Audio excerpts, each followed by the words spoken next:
So now we'll start the technical panels for Fiec Summit 2022. Each panel will present a very broad thematic and formed by important personalities within the sector.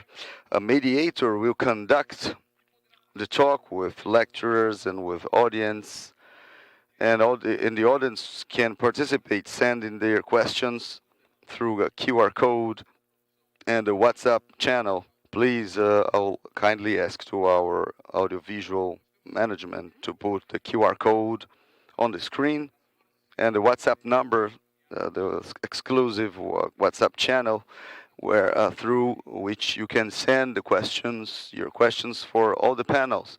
And the first panel, the first theme is, in this first day of event, State of Ceará, home of green hydrogen and its global insertion. Now let's know better our lecturers and their themes.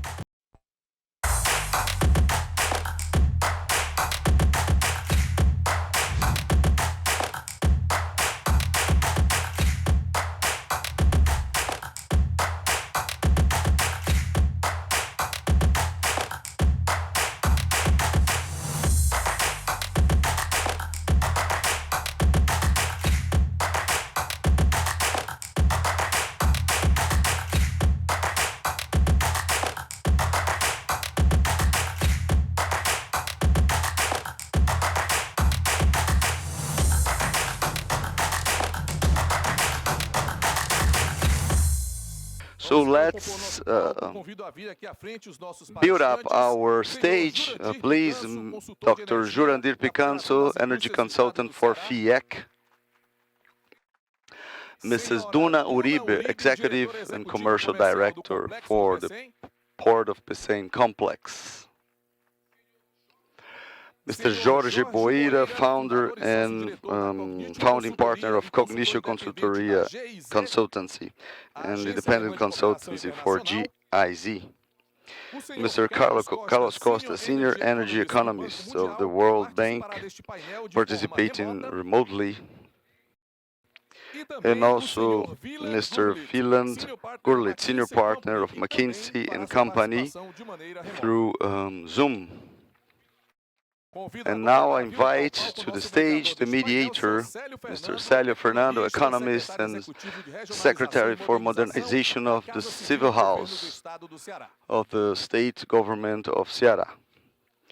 We inform to the speakers that you'll have 11 minutes for your presentation. We have a timer here to help you, and please let's try to be strict to the time, and we from the event production will inform you when you have left 2 minutes. And mediator, Mr. Fernando, the floor is yours. Very important, this first panel.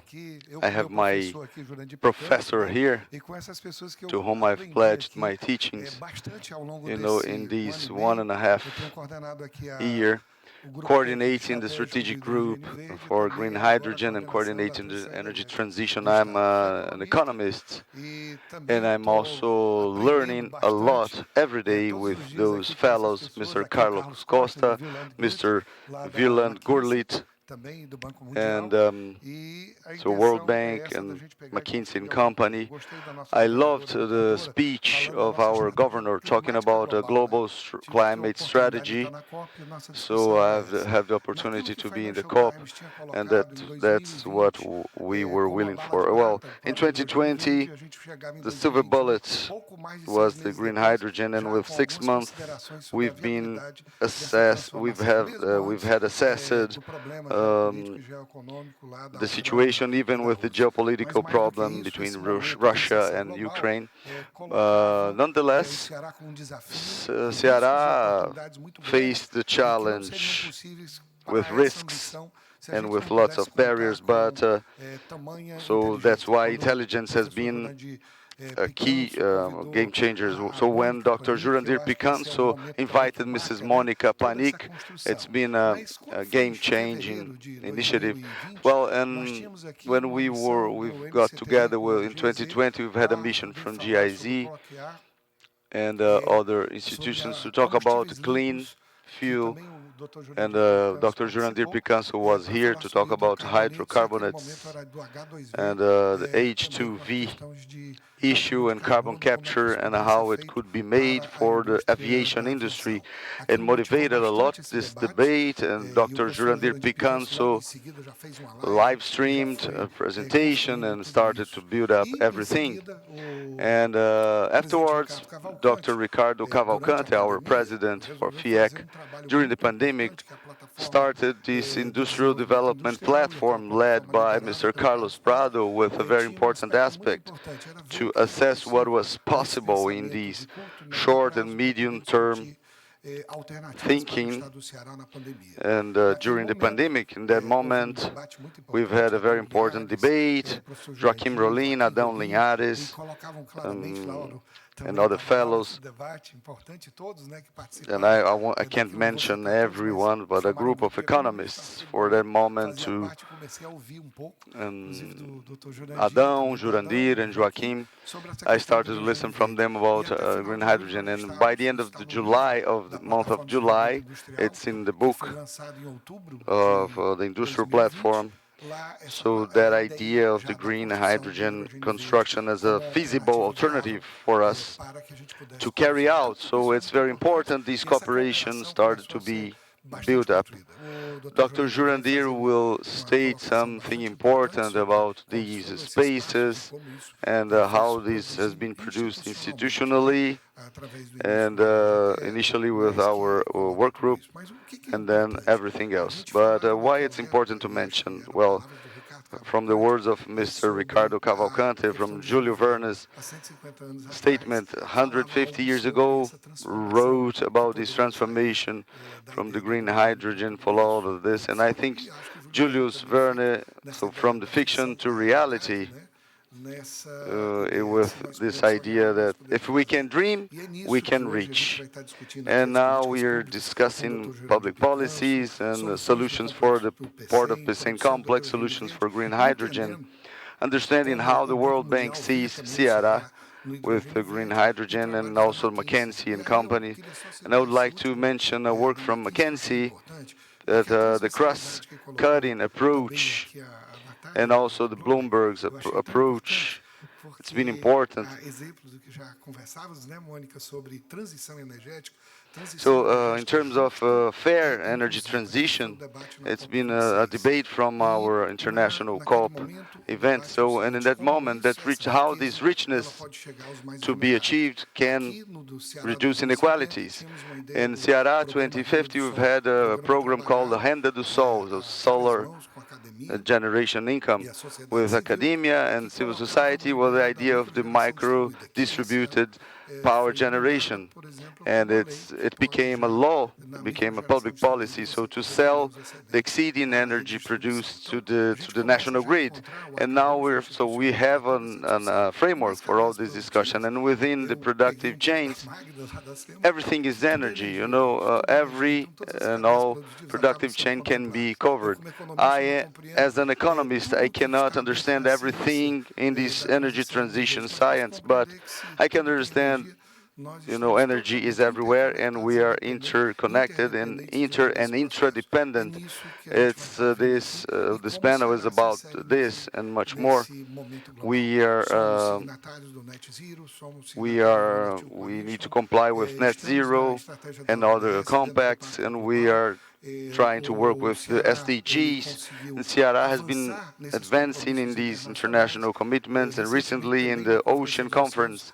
So undersea cables and offshore energy, and we need to understand that it has to do with data, so communication, data communication has to do with energy. We've been invited by the European Space Agency to discuss about the Nikola Tesla ideas, so transmitting electrical energy without wiring. So we are in a time of an era of changes, and Ceará believes in this. And Professor Tari that gave us this the idea to participate in the COP26. Well, let's start, 11 minutes, and I hope I have not exceed my 4 to 5 minutes for my initial pitch. So the only certainty I have is the uncertainty of everything, and but I'm here to learn, and I've learned already, and I'm here to learn much more with you, collectively improving and growing. Thank you. So now we initiate with Dr. Jurandir Picanso, please. So my greetings to you all. I'm here in a mission of doing a lecture, but that has been anticipated in all the opening speeches in the presentation of our fellow Célio, that is to show how Ceará fits, how the state of Ceará fits in this new green hydrogen market. So it will be kind of easy because everything I will present has been said before. But what I have to highlight to make a presentation with the proper logic, consistency. So we have a great opportunity in Brazil, and this potential is with all the forms of energy, biomass, electric, but the great highlight are the wind power, onshore and offshore, and solar.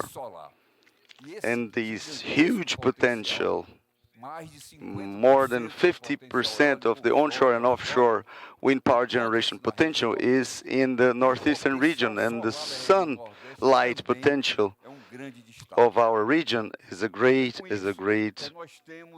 highlight as well. And we have the Ceará state that started with its wind power atlas, identifying the onshore and offshore potential that is very high, also the sun photovoltaic generation, in a way that Ceará being in the center of the northeastern region, with all this potential, 88% of the energy that is wind power and solar generated energy is in the northeastern region. So all these facts make these opportunities can raise in a very broadened fashion, in a very clear fashion. And that's transformed this moment in a moment of opportunities with green hydrogen. And it's been mentioned by Monica, and it's in her presentation. When we've assessed these conditions, these features of the greatest potential of the northeastern region where Ceará is within, so the complementarity of the wind power and solar power, we have wind power and solar power of a great quality and with a great complementarity. So during the day, we have decreased the wind power generation where we have the sunlight, and this stability of this composite combination, it favors us a lot, and the proximity, geographic proximity of the consumer markets, and our crowned by the Pecém port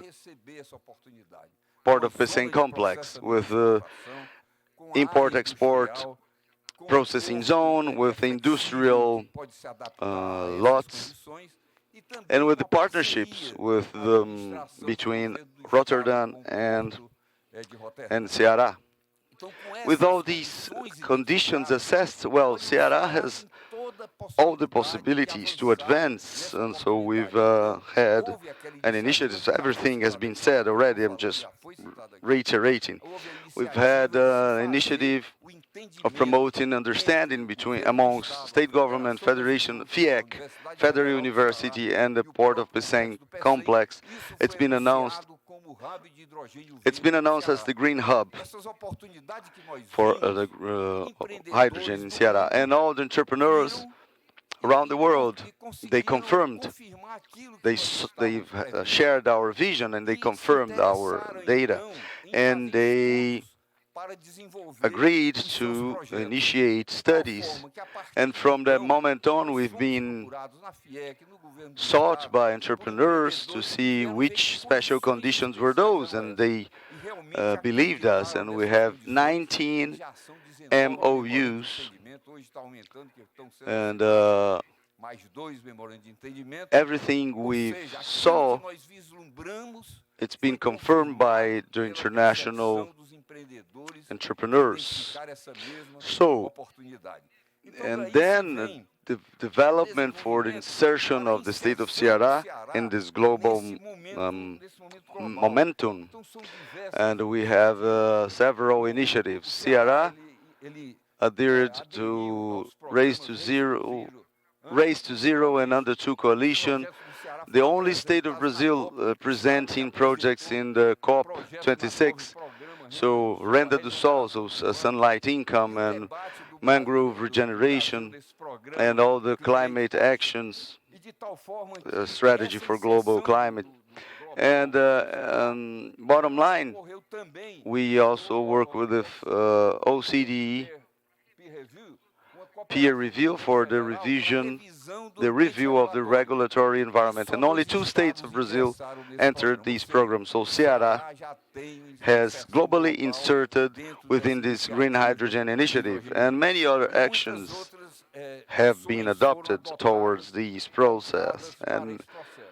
And by now we have this group, this work group, developing a strategic study with 2 streams.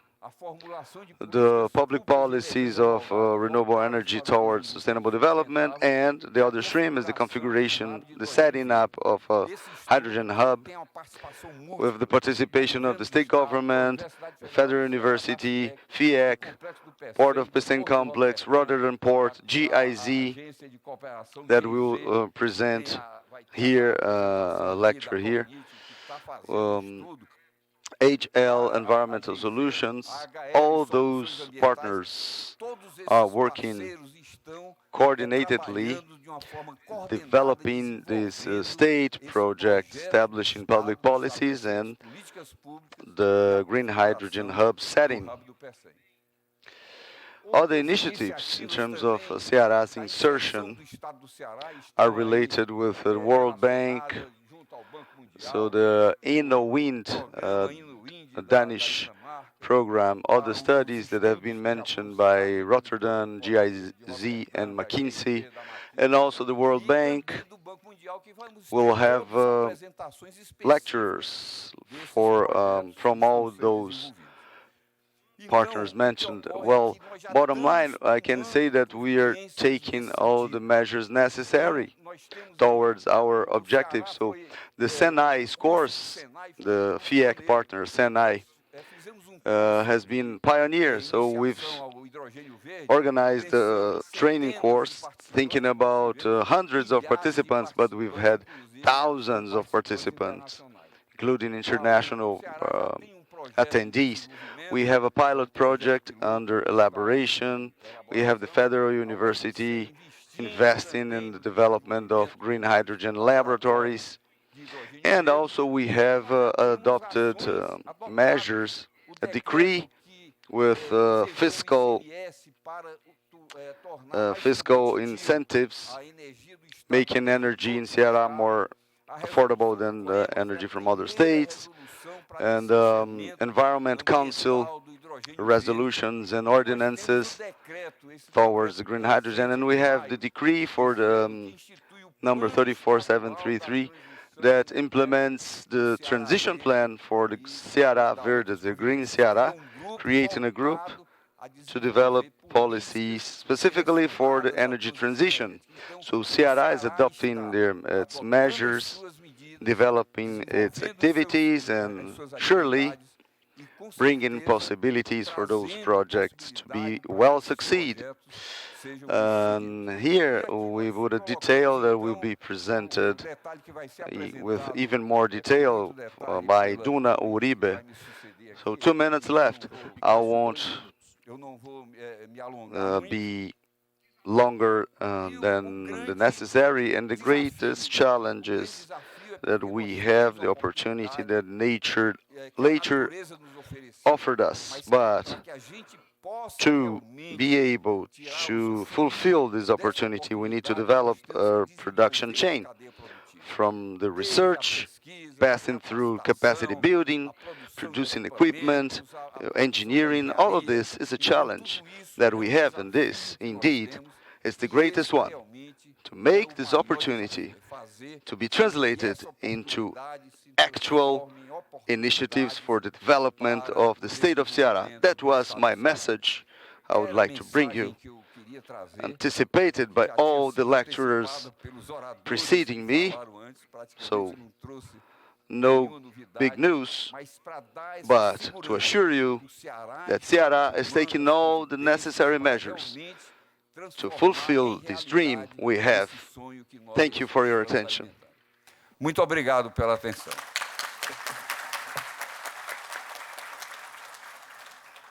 Thank you, Dr. Jurandir Picanso. Now we'll have Mrs. Duna Uribe presentation.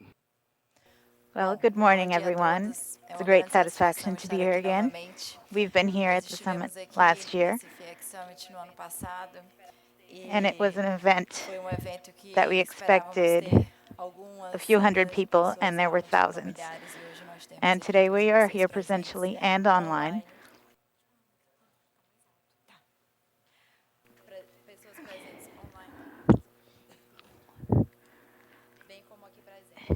We have people online and here in person. Is this one better? Okay, so let's use this microphone.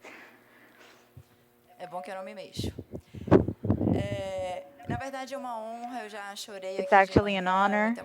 I cried a bit this morning. It's really emotional for us to be here during this moment in which we are.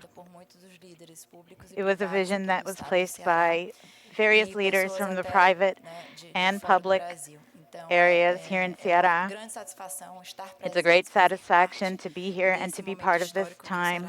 It's a historical moment, and I'm here representing a team from the Pecém complex that has participated.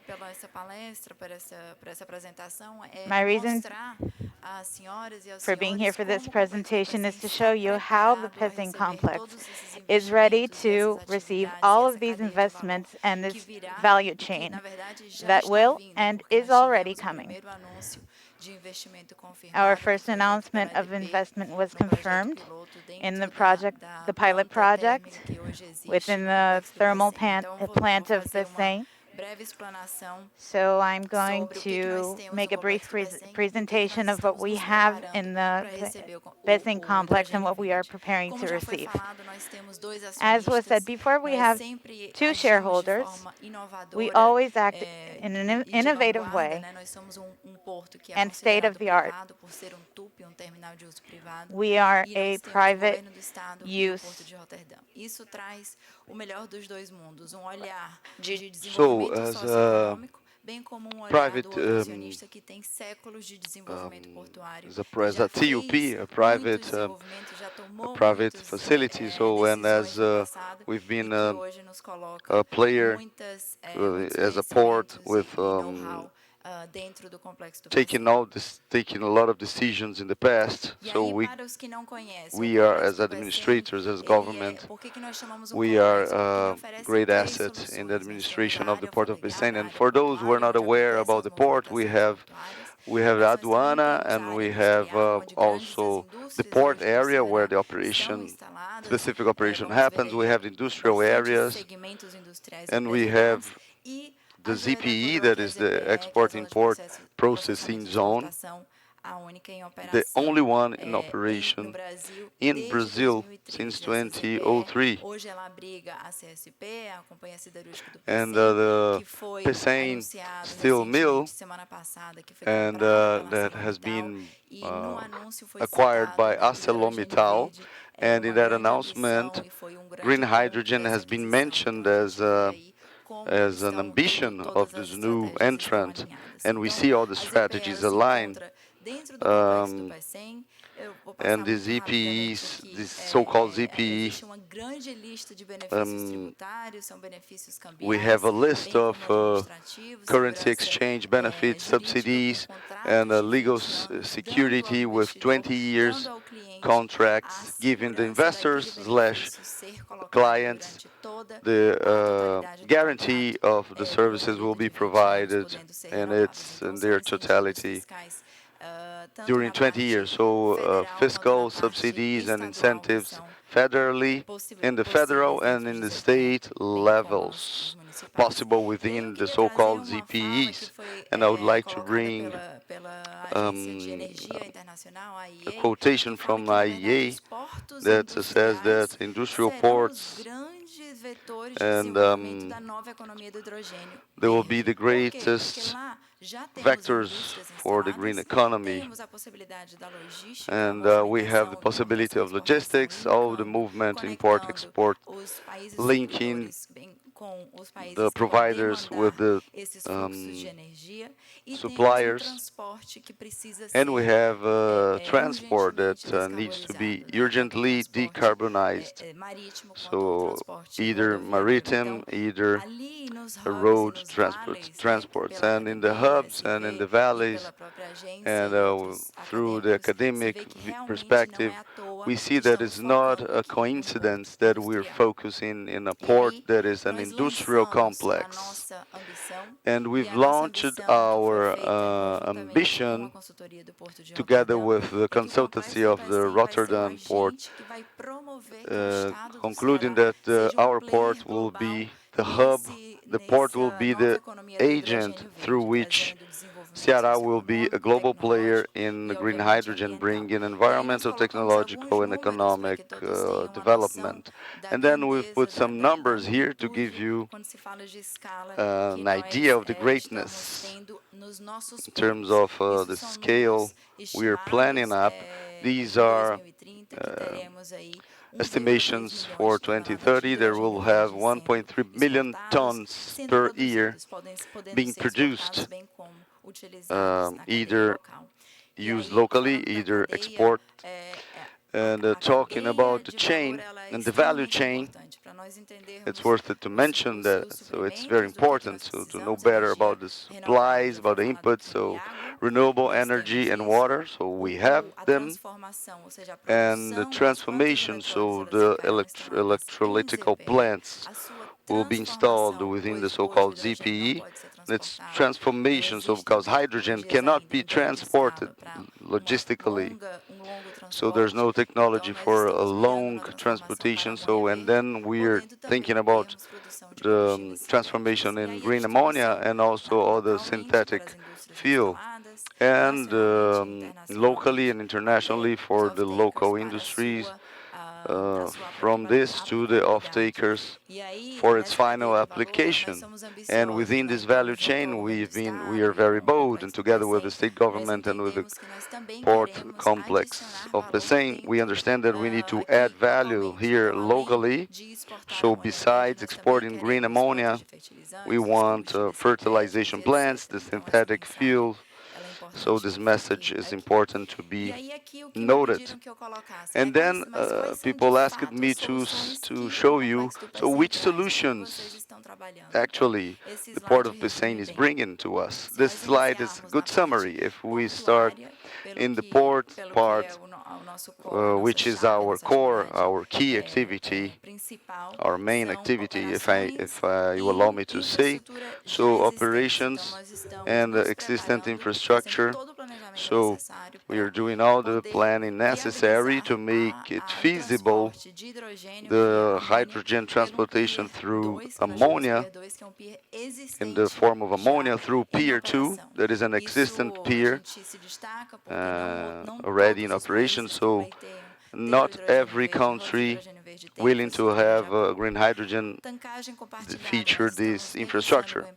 So the shared tanking, we're negotiating with a Stolthaven company to have a consolidated ammonia storage, reducing capex costs from all the investors producing these ammonia towards exporting. And then what we call utilities, so the natural gas network throughout the port of Vicente. We have the Ceará company for gas, Segás, and we understand that the hydrogen can be inserted in Segás network, and also water in its various forms, reuse water, treated water, seawater treated for this, and we'll have these utilities within the port, the port complex of Vicente to provide electrolysis. And the electrical grid, a great part of hydrogen production is about energy. We have Vicente 2 installations connected to it with 500 kV and other potencies, and we are studying how to connect these lines with electrolyze plants with widely available energy. So in the complex port, in the port of the same complex, all the industries can be deployed. So that's a great potential that the Port of Vicente complex offers to the sector. And talking a little bit about the Rotterdam, so they will have a special lecture tomorrow. I recommend you not to lose it, but only some references. Rotterdam Port has an estimation that in 2050 to have 20 million ton per year production of green hydrogen, and in 2030 to import 4 million ton per year. Well, I've been talking about 1.3 million tons, and well, I've seen the production of Ceará of 1.3 million, and we have a demand of 1 million from the Port of Rotterdam by 2030, so we have the capacity to fulfill all their demand of this important partner. So, and also we've had a study, a consultancy study, so concluded last week, and we've assessed each point throughout the value chain, and the conclusion is we have all the conditions necessary to have green hydrogen as a hub in very competitive conditions. That was it. Thank you very much. Thank you very much, Don Uribe. Now we will hear from Mr. Jorge Boeira. It's a great satisfaction to be back here to talk to such a select audience. After so many years with the pandemic, we couldn't gather in person, and so it's really great to be here and to speak after Dr. Jurandir Picanso,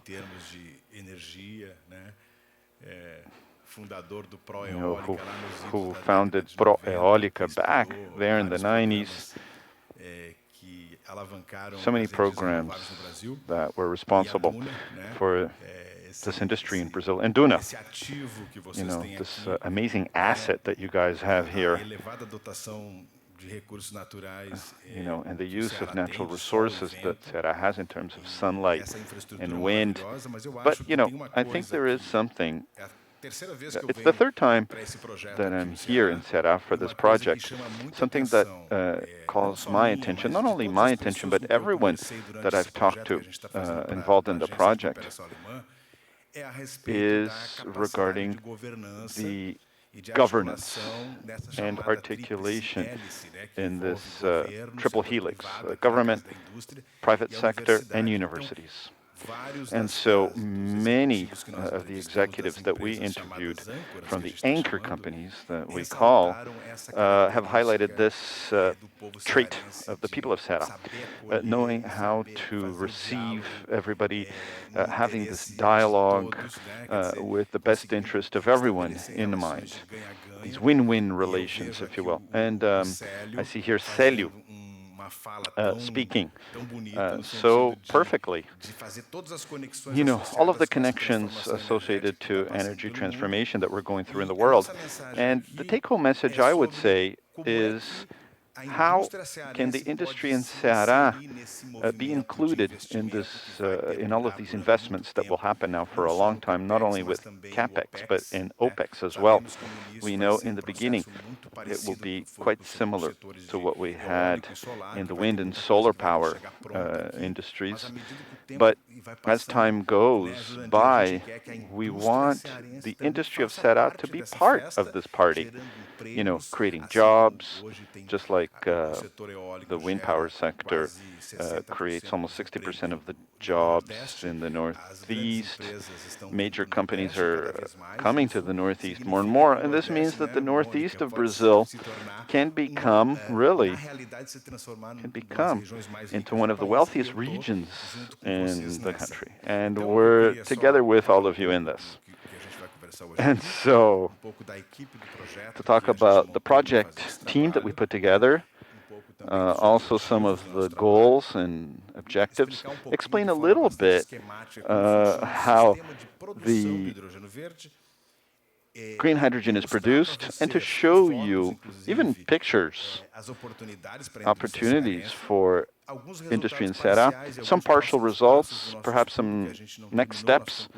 We've already issued two initial reports. We've already presented this to the Ministry of Mines and Energy and GIZ, and we hope soon to provide a more thorough presentation to the coordinators of the Hydrogen Hub, and to know a little bit more how we want to involve industry in Ceará, so that after we can come up with public policies and connect better with the industry. So the project team is this: our senior consultant, Enio Pérez da Silva, one of the greatest specialists in hydrogen in Brazil, perhaps the most well-known specialist since the 70s.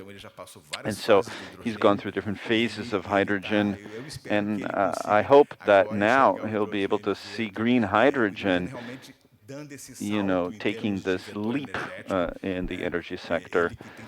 He's worked during so long. He actually leads the hydrogen lab at Unicamp, and actually trained Ceará Lopes, who's the main scientist here at Hydro, a company that's our for the manufacture of electrolyzers made in Brazil. Anyway, when we were invited to talk about this, we were thinking, let's see how Brazil can take advantage of this wave to supply equipment. What is the potential to supply components and inputs? And he also said, I want you to look at Ceará, the small and medium-sized enterprises, how they could be part of this as well. So this was our main goal. And in order to identify where industry can supply, we have a production system. I'm not going to talk about value chain. I'm going to talk about production system.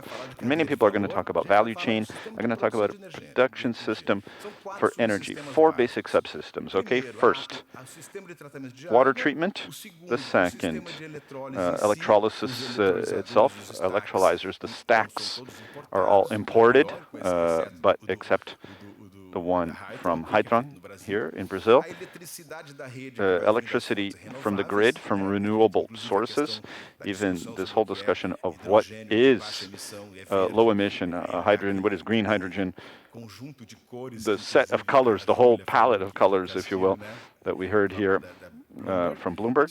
And then you have the tanking or storage system and the whole system of the ancillary or control system within the plant. It's a chemical plant whose main input is electricity or electric power. So there's a lot of safety and security issues involved. Now, if we look at the water treatment system, we have a set of items here, and I invite all those who are here. These items that are in a hydrogen plant, they're already supplied to other industries, such as the food industry, chemical, petrochemical, pharmaceutical, sanitation. So these are some future opportunities for small and medium-sized enterprises in Ceará, not only to supply to the plants that will be installed here in Pecém, but also to those that will be installed in Pernambuco, in Rio Grande do Sul, in São Paulo. In other words, the market is open. The market is out there, and everybody's looking at this market. And the industry from Ceará needs to take advantage of this movement that's going on and get ready, because the demand will go up, especially the demand for quality. So hydraulic valves, we have hydraulic pumps that will be utilized in this whole system. Now here, in the electrolysis system, all of these items can be all produced in Brazil. Okay, I'm going to share this presentation with all of you, and you'll have time to reflect and identify how you can participate in this market. In the case of a storage tank, you also have these items, many of these instruments and flow control equipment, tubes and pipes used a lot in mining and gas, a little bit of ancillary and control systems. There's so many pictures, but here is just to help industry in Fiec to understand, this is all of the equipment, their main characteristics, all of the materials that are utilized, the type of steel, and different possibilities for synergy. Now, in terms of the study that we came up with, we already have some results. We identified all of the inputs and components per National Code of Economic Activity that Brazil can produce. We identified more than 200 small and medium-sized enterprises in Ceará with these codes. We received a lot of support from Fiec. I'd like to publicly thank Guilherme Muchar, Laísa, Raíssa, and all those that worked, João Paulo, who helped us a lot. These technical reports that were issued for the system, and we also identified a location pattern and distribution by size is quite similar to the national standards. 2 minutes left. Okay. So we know the concentration of the population and also of industry in Brazil is quite focused in the southeast and south of Brazil. Anyway, this is a challenge so that we can expand participation, and this is what we want. That's our desire. Regional content, local content, and we need to do our homework. I mean,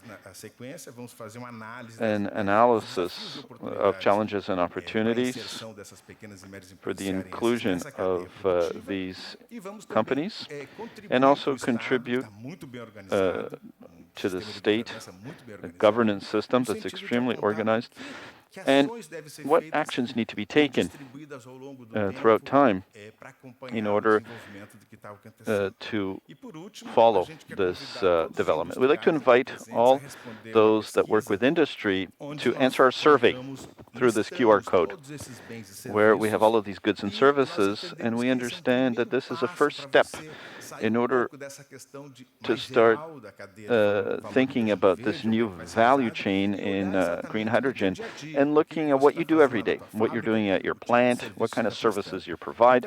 So, besides knowing these items better, you'll also be able to provide some results, some data that we're going to share with all of the components, all of the organizations of the Green Hydrogen Hub, universities, government, Fiec.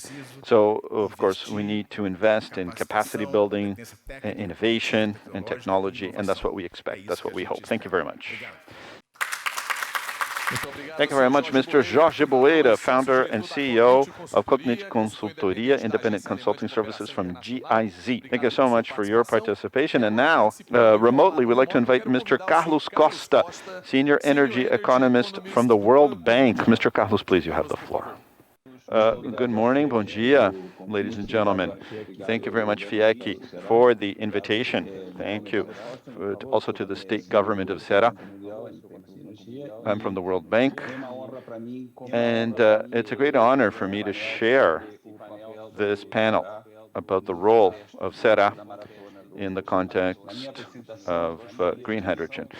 In my presentation, I would like to focus on two topics. One is the role of public policy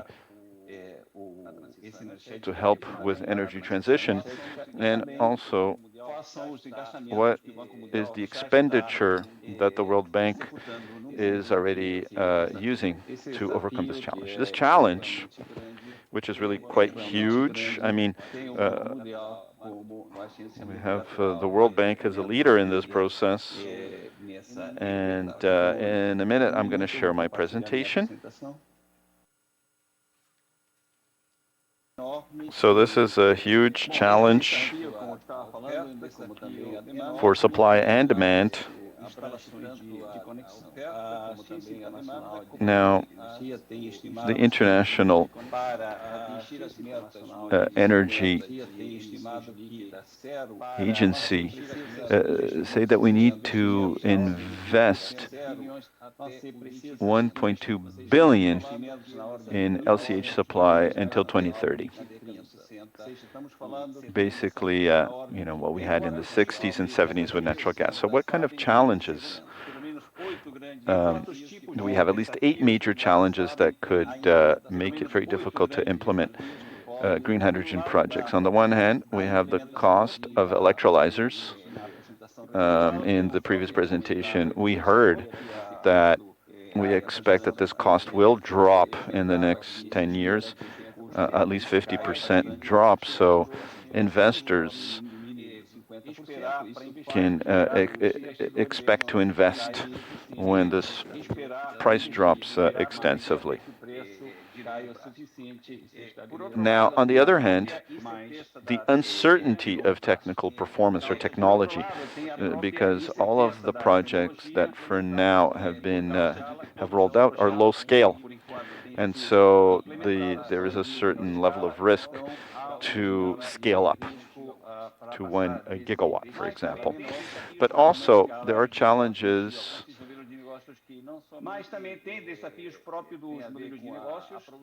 not only with production, but also with contracts. And so these 8 challenges that we see here, also the development of talents and capacity building, we believe that the World Bank has enough experience and a qualified team to help the state government of Ceará and PECEM as well to roll out these projects. Concretely speaking, we have supported the government in terms of lowering the cost of electrolyzers. I'm going to talk more about that in just a bit. And also the business model. Now we're working on a project with the government to help this business model within the next 5 years. And in terms of innovation with Fiec and the Federal University of Ceará, with the goal of expanding the Renewable Energy Center with green hydrogen. The same thing that Petrobras did in Rio with oil, we believe Ceará has a unique opportunity to create an innovation center for green hydrogen to attract more talents, not only from the state, but from the rest of the country, from Unicamp, USP, anyway, from all of these top-notch universities in Brazil that could see Ceará as a center for innovation, as an innovation hub. Now, lessons learned from the World Bank, we see this process as a tripod, if you will. There's the regulatory framework, and then we have examples and the participation of the bank in Colombia and Chile as well. In terms of public policy instruments, the bank has worked countries such as Qatar, Saudi Arabia, Oman, and others in the implementation of pilot projects. And at this moment, the World Bank, a strategic partner in Chile, we hope that soon will help out the state government of Ceará. Now, in terms of knowledge, the World Bank has created a special program for green hydrogen to provide support for this whole process in a holistic manner. So really 3 major activities. One is global knowledge, technical publications, technical assistance, and the part of funding. And so not only funding from the World Bank Group, but the world of the World Bank in order to attract those that work with the climate, or anyway, so many opportunities for funding with institutions such as the World Bank to help you to be as successful as possible. Now, regarding values from the bank, it's the only multilateral bank that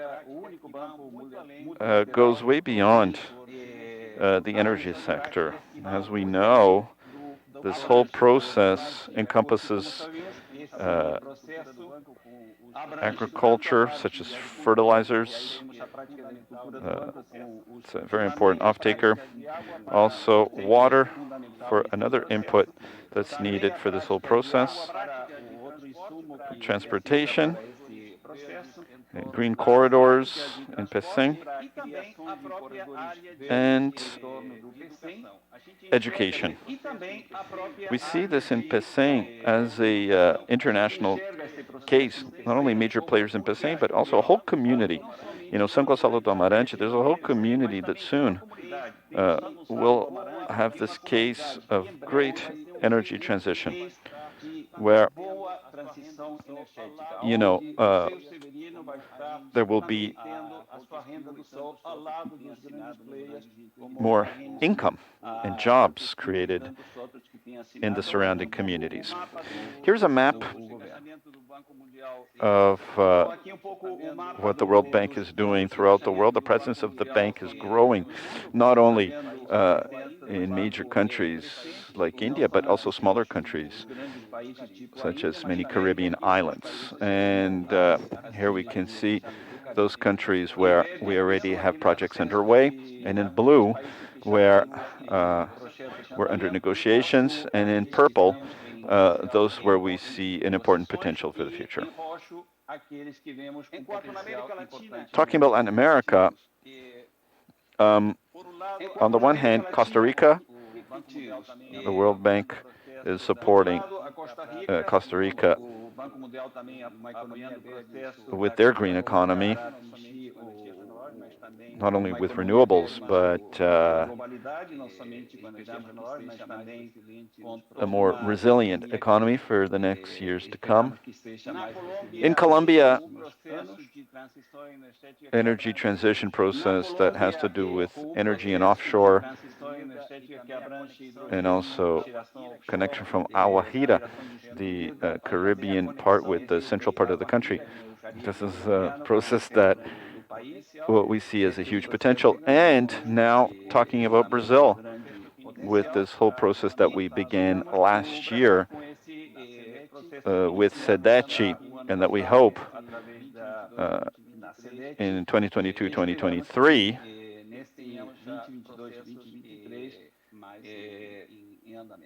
we'll have more projects underway. And lastly, talking about Chile, the World Bank has been a partner of the Chilean government, and soon we'll be rolling out a fund for green hydrogen projects in Chile through the World Bank. $100 million fund. This is a first step to overcome this major challenge in Chile. Now, going back to Pecém, personally, I believe that Pecém can be very, very successful at the same level that Chile is already being successful at this moment in time. Now, besides Latin America, the bank has investments in green hydrogen in India, Morocco, Tunisia, Namibia, and Northern Africa. This allows, to put the World Bank at the forefront of this process of the investment of multilateral agencies and governments. You have 2 minutes left. Okay. So lastly, in terms of technical assistance, the World Bank has four major pillars for Brazil. The first one is green hydrogen, that I'm going to talk a little bit more at the end. The second pillar is the modernization of the sector, and third, modernization of distribution, and fourth, offshore wind. With green hydrogen, we're totally convinced that Ceará is at the right place, at the right moment, at the right time to be one of the greatest projects in the country. It's important to make it very clear. It's not a project that belongs to Ceará. This belongs to the whole country, the whole nation. Where in Ceará will be at the forefront of everything. Finally, I'd like to say that 20 years ago, I visited Fortaleza, and I had the pleasure of seeing Dragão do Mar. And then a couple of months ago, I visited Pecém. I was really quite impressed.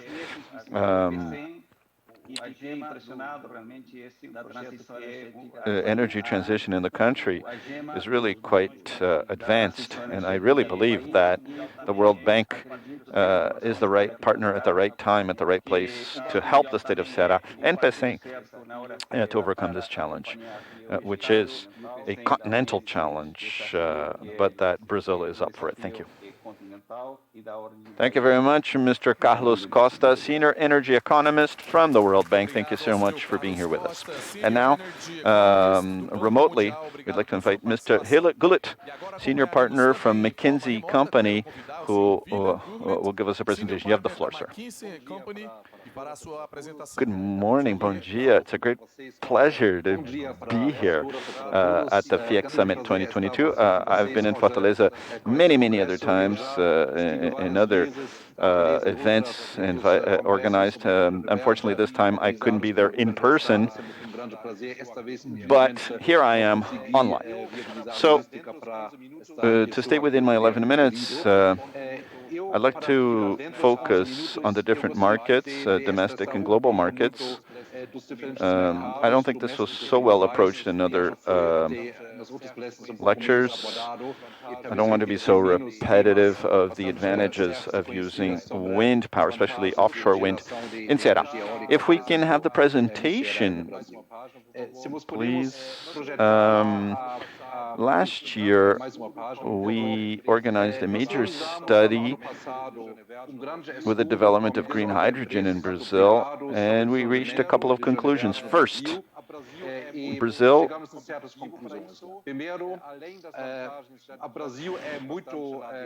and so we see that Brazil is quite competitive, low cost for renewables, very high potential for expansion that other countries do not have. There is an integrated electric grid, which is a major advantage.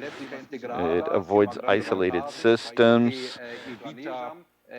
and also a national or domestic market that's quite huge, where other countries that are competing do not have that so much.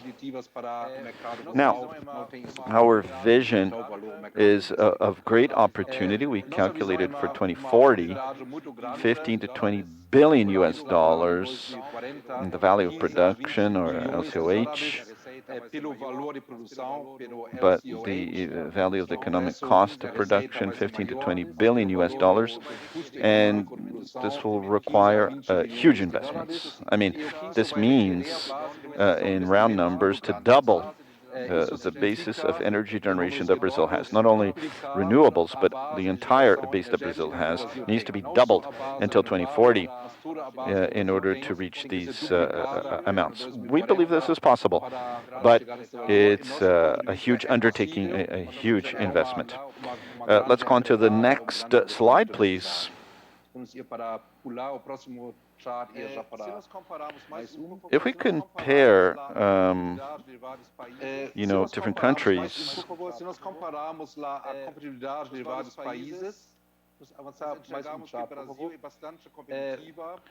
you can see quite competitive. Chile is the most competitive country.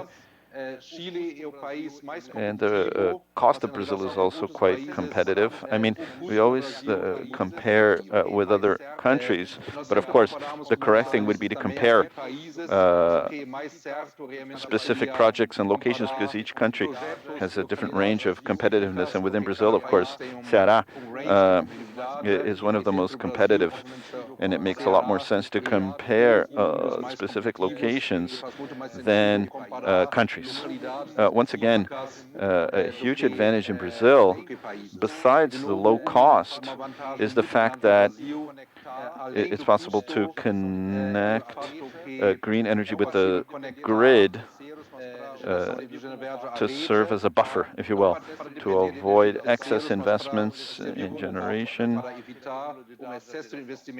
And so Brazil makes this possible.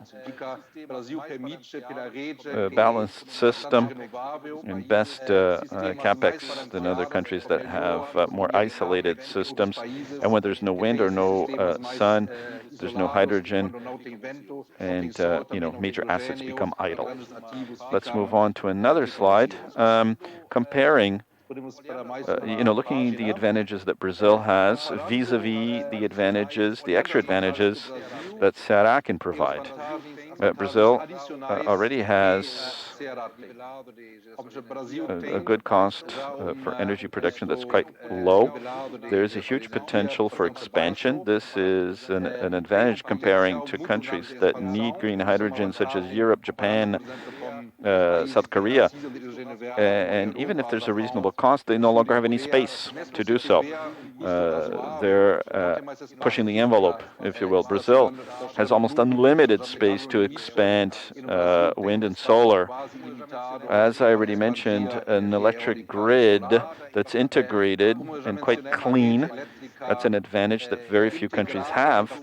A domestic market that's quite relevant. Other countries don't have this, like Chile, Morocco, and others. And Brazil can and should think about a combination of domestic market and export market, because Brazil has industrial sectors such as fertilizers, the chemical industry that can absorb a lot and should absorb a lot of the green hydrogen in the domestic market. A major advantage from our point of view. And I'd like to highlight as a last point one sector, the steel sector. Brazil is the second largest exporter of iron ore, and there's excellent opportunities with green hydrogen and the possibility to produce green iron ore or green steel that could be exported. And this is really interesting. I mean, this is a huge economic advantage, not very well exploited until now, with really great potential. Now, if we look at the advantages in Brazil, we can add some specific advantages regarding Ceará. Ceará really has a very, very low cost for generation, huge potential in terms of extra capacity. The state of Ceará has always played a leading role, really the first state that positioned itself in this industry, and this creates a huge advantage. It's a very well-defined hub. Bessem is a very well-defined hub. Other states in Brazil do not have this so very clear if they're going to really work with green hydrogen. Where would be these locations, these sites? And Ceará already has a very well-defined hub with a ZPE, which is also a major advantage to reduce capex, and many synergies. We really believe in the synergy of this hub. There's a lot of synergy between renewables, tanking, storage, port, other industries. And so, anyway, it's a major advantage that you don't have so many other places in Brazil or the world. A place that's well-defined, that concentrates all of these investments, and that can guarantee these synergies. Let's move on to the next slide, please. So I'm not going to get into all the details here, but we made an analysis of the level of competitiveness in Brazil in relationship to other countries that also have low cost for exports, for markets that perhaps will demand green hydrogen and derivatives and do not have any possibility of producing this in their own scale. So Japan is one of these, South Korea, the EU and the UK, and part of the US. Basically, the eastern coast. Now, I'd like to highlight two things here. Okay. First, if we look at the dark part of the columns, Brazil is quite competitive in relationship to other countries such as Chile, Morocco, Australia, Saudi Arabia. I mean, Brazil is very well positioned. We put here Brazil twice, depending on the capital cost. Of course, capital cost is very important. Here, most of the countries calculate 7%. Many companies, many Brazilian companies, in the study that we did last year, 7% doesn't seem like a lot. Let's simulate with 9. And so we put that. Mr. Ville, 2 minutes left. Okay, thank you. If we calculate with the same capital cost, 7%, it's quite competitive. The second fact, perhaps this is even more important, the columns show the cost in the country of destination if the necessary product is green hydrogen. And this shows a major part of the cost is transportation and transportation. So when we need green hydrogen, for example, at a steel mill in Europe, 70% of the cost is preparation for transportation, and then preparation for use. And the generation costs at the country of origin don't have such a heavy weight in the final cost. So that takes me to the last point, or the last slide, actually. It's very important for us to think about domestic markets, indirect exports, and exports, in fact. Many companies think a lot in the export market in methanol or ammonia, but with these costs, it only makes sense if the necessary product in the country of destination is ammonia. If the necessary product is green hydrogen, all the costs become very high. I mean, there will be a market, but the market perhaps won't be so huge because of the costs, transformation and transportation costs. And that's why it's important to think about domestic markets and what we call indirect exports. Exports in terms of SRF, sustainable aviation fuels or synfuels, transform green energy into products that are easier to be exported. And that's why the point that Duna mentioned in Pecém is so important. You know, the importance of added value, a value chain that transforms part of the hydrogen into products that are easier to be exported. Exportation of hydrogen is not so trivial in terms of costs. You know, to Europe or Japan, the economics are not so favorable. That's why it's important to think of alternative ways of exports, such as reduced iron or steel or fertilizers, or, for example, synthetic fuels. So I'd like to wrap it up here, and thank you very much for your attention. Thank you very much, Mr. Ville Gulic, Senior Partner from McKinsey Company. Thank you very much for being here. And now we pass the floor to our mediator, our moderator, Célio Fernando, who will conduct the Q&A.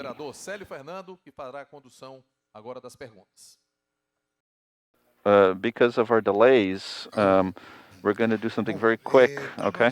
I have a couple of questions here. Zé Carlos Braga, director from Cactus, and some other people who are participating here in this debate.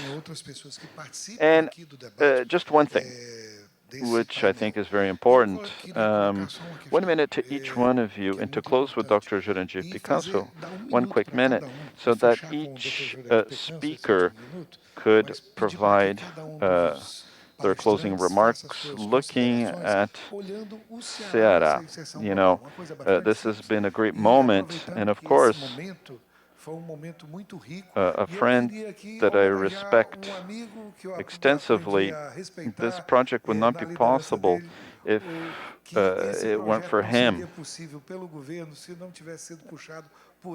which is Secretary Maia Jr. On his behalf, I'd like to thank everyone who helped build this project. Well, so thank you for that, and let's move forward. You know, I would like to see this at another moment because it's so interesting. 200 industries could take advantage.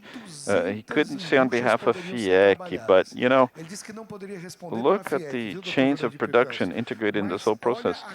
So, provoking Dina a little bit, Duna, do we have space in Pecém to have all of this there? And look at the transformation from Ceará. I mean, the tip of the iceberg is green hydrogen. The energy transition are many chains of production, but this integrates energy in all sectors. So from there, we start to understand all of this. And I'd like to understand how we'll be able to export, you know, and to Carlos Costa and everyone, how will we be able to export energy, considering that Brazil is, you know, the birthplace of this in the whole world? For me, it's all an issue of scalability. It starts with ammonia, and the ammonia is what? Price. Price will provide demand, and that will make all the projects more feasible. And so when you have this, ammonia is an instrumental input for Brazil. So interesting competition that the domestic market is going to go through. So let's see what's going on.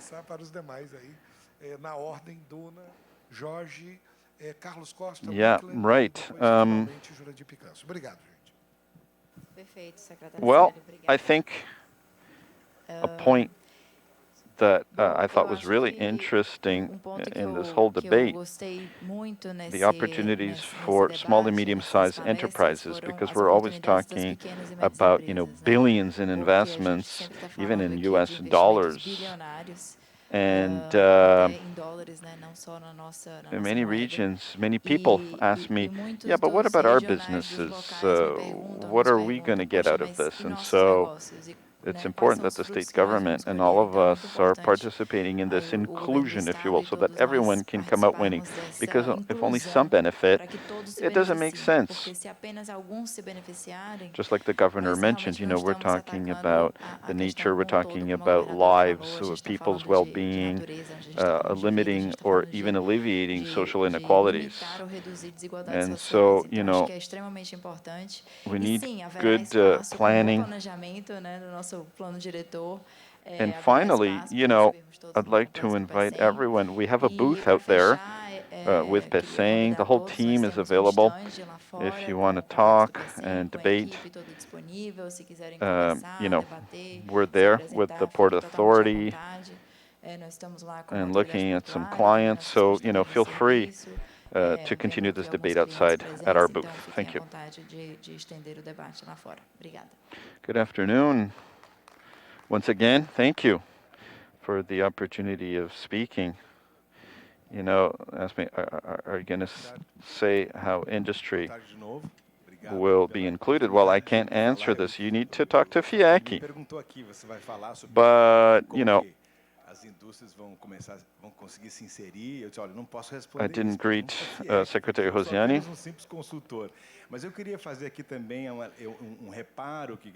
And Maia Jr. And also a special reference to Edilane Camilo. If she could stand up, please. Edilane, consultant from Cognitio, who's helping us with this. We have two women consultants in science, technology, and innovation. And I just want to highlight to everyone who wants to talk to us and to know more about the type of work that we're doing, we're at your full disposal. We'll be here today and tomorrow, fully available to talk to you, to anyone who's interested. We're at your full disposal. And so I just want to reinforce what I already mentioned, Mr. Secretary. I talked to many investors, Constantino, who helped us a lot in obtaining contacts.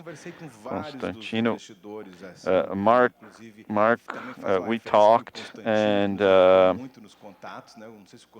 many who talked about, the natural part of it, energy generation,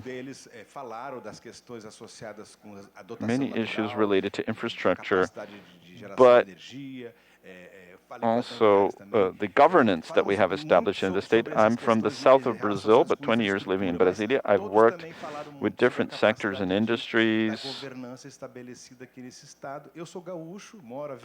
And so I don't know if there's somebody from McKinsey who talked about Rio de Janeiro and Petrobras, oil and gas, and thinking about Ceará.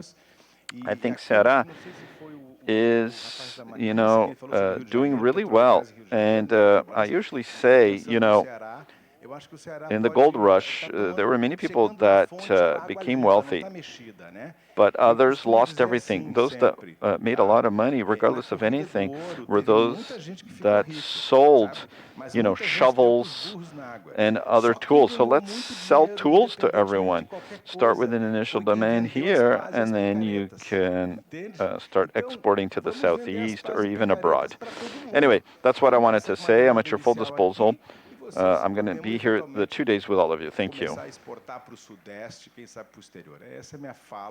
Carlos Costa, 1 minute. Your final remarks. Carlos Costa? Yeah, you're on mute. Yeah, I would also like to greet Secretary Maia Júnior,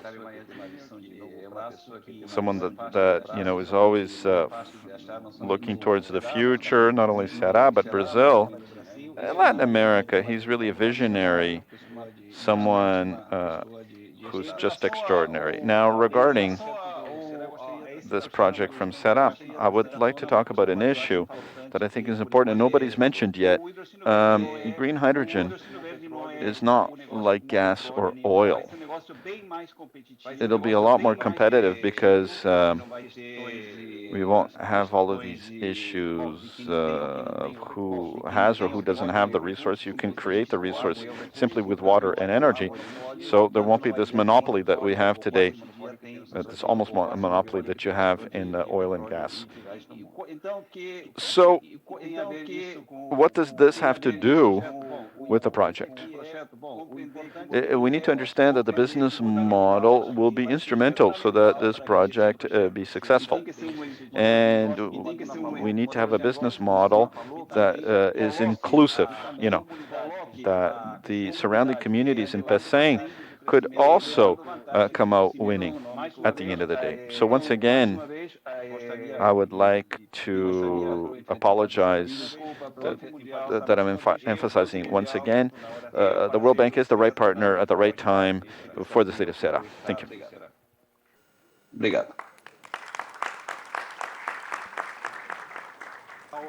Well, I'd like to talk about the green hydrogen markets. I'm sure that Ceará will participate in the auctions that will begin now and will participate in exports of ammonia. I'm convinced, looking at the long term, the true opportunity and looking more downstream of the hub, talking about transformation in green hydrogen for exports. So my final word would be that important 10 years from now, the Ceará can compete in exports, but really create a cluster for products that could be easily exported with higher added value. Thank you.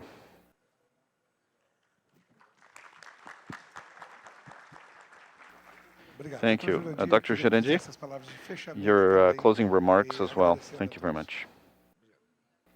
Yeah, of course, the inclusion of industry in Ceará, etc., in this market is very important. But I just want to highlight one point of view because today we're quite motivated by large projects that are geared towards exports, that are concentrated close to ports, usually.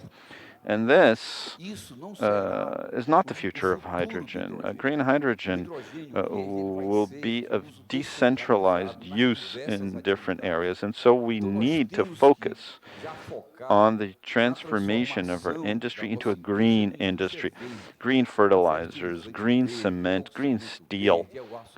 And these activities will permeate all industries, all sectors, all segments. Where today you use fossil fuels, there will have to be a transformation. This will depend on research, will depend on investments, and so that's where we need to focus.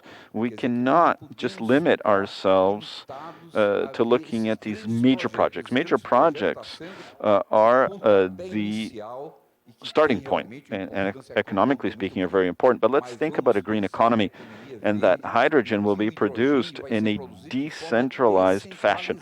That's what's important. I mean, the industry that will transform their process into a green process, ceramics, for example, they're going to produce their own hydrogen. They're going to produce their own green hydrogen in-house. So many opportunities. So many things involved in this process and the development of green hydrogen. That's my take-home message. And so thank you very much for the invitation.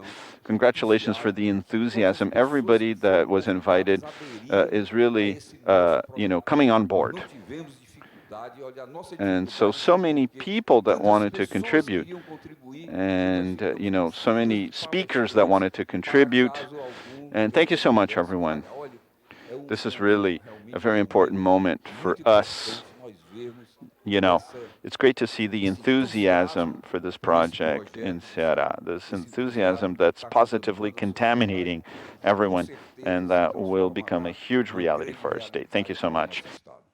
Thank you to all our speakers and to our moderator for such a wonderful panel.